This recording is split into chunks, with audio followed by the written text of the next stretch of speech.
with this album, I managed to tidy it up and it became quite pure again.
I think looking back on Vespertine now and having started my next project, it becomes more obvious what I was aiming for. Sometimes when you're in the middle, you don't see out.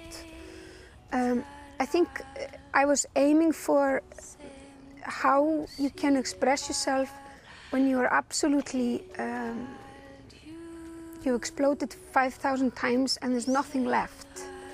And you're just lying there like the ruins of you, but you still want to make something, but you have no muscle and you have no blood, and you still want to create beauty. So you end up using instruments like harp, celeste, microbeats, and whisper. So you're creating music with no physicalness, with no body. And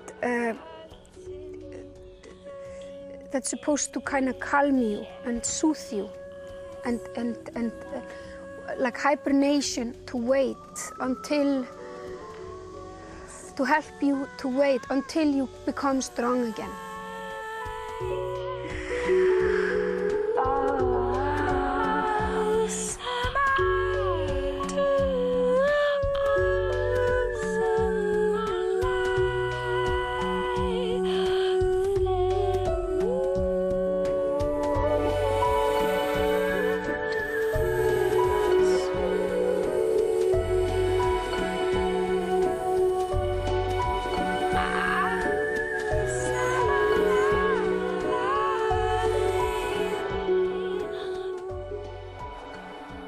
I definitely feel now it's time for me.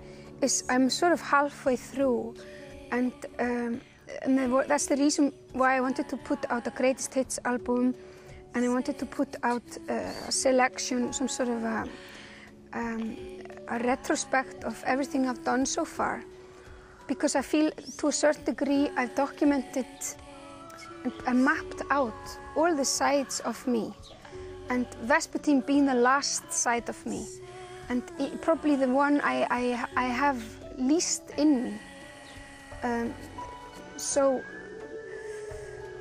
doing homogenic, which is probably sort of more, what is more extrovert, kind of more physical, outdoor me. And then knowing I wanted to also cover the other area of me, which is sort of more uncomfortable, like the moods you have when you wake up in the middle of the night and you can't sleep and you're on your own, and when you feel alienated or So more these kind of transparent moods. But I think, like with everything I've done, especially when I have freedom to be very extreme in something, like say with Vespertine, to go all the way in that direction, it sort of means I get it out of my system, and then I'm ready to turn to other things. I feel now very, very liberated that I've done Vespertine, and I've done homogenic, and I've sort of covered all the different areas that were always fighting inside of me. There were conflicts between my classical education, and I mean the easiest way was just to ignore it, but then taking it on and dealing with it, and conflicts with me as a vocalist, as a songwriter, as a collaborator, as somebody who wanted to work alone. So like a lot of conflicts there, and to have sort of mapped and tried everything of the biggest things inside me once. It's done, it's documented, and now I have a clean slate. And as much as it's scary, it's also very, very exciting to have, I could do absolutely anything right now.